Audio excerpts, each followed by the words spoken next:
আজ থেকে শুরু হজের নিবন্ধন। সরকারি ও বেসরকারি ব্যবস্থাপনায় হজ পালনের জন্য হজযাত্রী নিবন্ধন শুরু হয়েছে আজ সোমবার থেকে। বুধবার পর্যন্ত চলবে এই নিবন্ধন। এদিকে চলতি বছর হজ কার্যক্রম পরিচালনার জন্য এ পর্যন্ত ৩ ধাপে ৭৮০টি হজ এজেন্সিকে অনুমোদন দিয়েছে সরকার।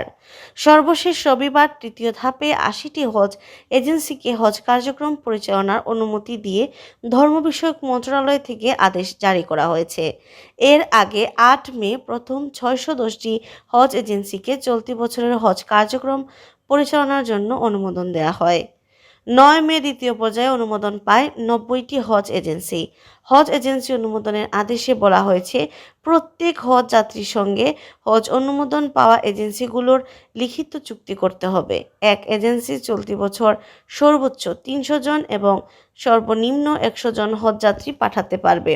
প্রত্যেক হজ এজেন্সিকে মিনা, আরাফা ও মুজদালিফায় প্রয়োজনীয় সংখ্যক হজকর্মী নিয়োগ করতে হবে। যেসব এজেন্সির লাইসেন্সের মেয়াদ উত্তীর্ণ হয়েছে এবং এ পর্যন্ত হালনাগাদ কাগজপত্রাদি মন্ত্রণালয়ে জমা দেয়নি, বিভিন্ন অভিযোগ, শাস্তি বা জরিমানা প্রাপ্ত, সৌদি আরবে কালো তালিকাভুক্ত অভিযোগ তদন্তাধীন রয়েছে, সেই সব এজেন্সি হজ পরিচালনার দায়িত্ব পায়নি।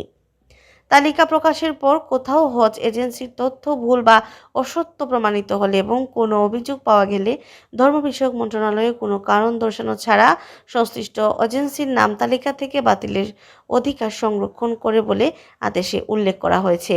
এতে আরও বলা হয়েছে, অনিবন্ধিত কোনো ব্যক্তিকে হজযাত্রী হিসেবে হজে নেওয়া যাবে না। কোনো এজেন্সি এ ধরনের উদ্যোগ নিলে কারণ দর্শানো ছাড়া এই এজেন্সির লাইসেন্স বাতিলসহ অন্যান্য আইনানুগ ব্যবস্থা গ্রহণ করা হবে। চাঁদ দেখা সাপেক্ষে ৮ জুলাই সৌদি আরবে পবিত্র হজ অনুষ্ঠিত হবে।